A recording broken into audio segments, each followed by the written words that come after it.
طيب انا دلوقتي عايز ابدا، زي ما احمد ما بيقول، والله انا عارف وعايز ابدا، بس مش عارف ابدا، مش عارف اتخلى عن فكره البرفكشنزم ومش عارف ابدا.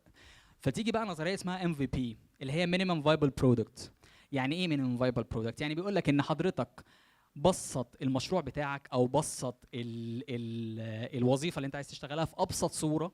تمام، وابدا بالصوره البسيطه دي دلوقتي، وبعد كده تبتدي تكبر ان شاء الله. تمام. طيب الموضوع ده مش بيديك بس افضليه ان انت تبدا براس مال صغير، لا ده بيديك افضليه تانية مهمه كمان.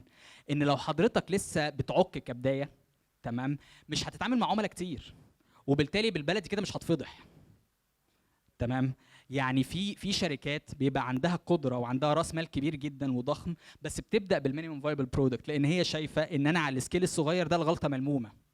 تخيل كده لو حد عايز ينافس مثلا كنتاكي، تمام، فعمل براند وفتح 20 فرع في القاهره مره واحده، ونزل ستاف، هو معاه فلوس. حلو. وبعد ما فتح ال 20 فرع لقى ان الخلطه اللي هو عاملها دي مش عاجبه الذوق المصري. تمام. ايه اللي حصل؟ الراجل ده اتحرق. لان خلاص تخيل 20 فرع دخلوا كام واحد في اول كام شهر، فبالتالي هو اتعلم عليه اكس. لكن تخيل لو هو ده كان بدأ بفرع، والناس بدأت تقول له لا الطعم الخلطه دي مش عاجبانا، فبدأ يظبط فيها بحيث ان هو لما يبدأ على سكيل كبير يبقى واثق. تمام. فهي دي الفكره.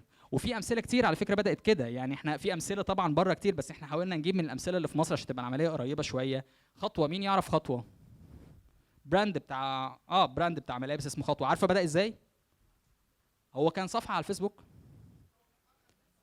كان صفحه على الفيسبوك، مش بس صفحه على الفيسبوك، هو ما كانش ليه اصلا برودكت باسمه، هو كان بيبيع شويه هدوم. تمام. الامور مشيت معاه، فتح اول فرع في حته متداريه كده، بدأ يعمل البراند، بدأ يطلع هدوم باسمه.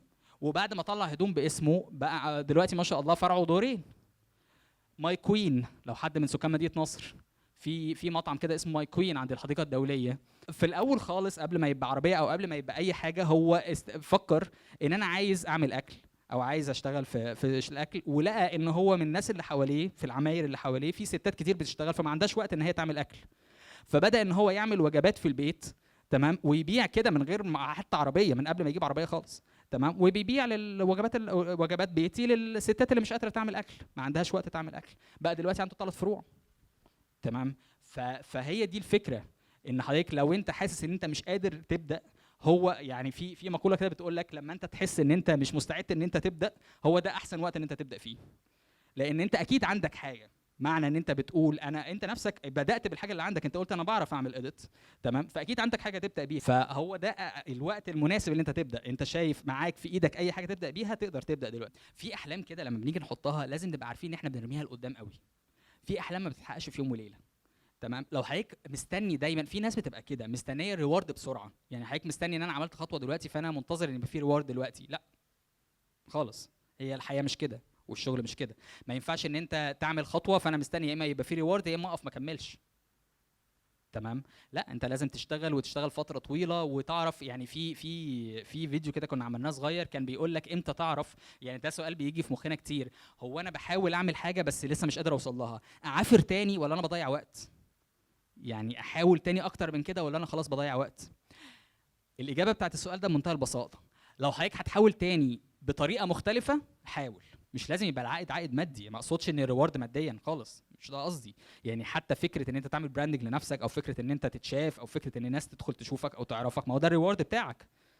فهي دي فكره الام في بي، وهي دي اللي ممكن تخلينا ان احنا نبدا نعمل اي مشروع جديد. ب... ب...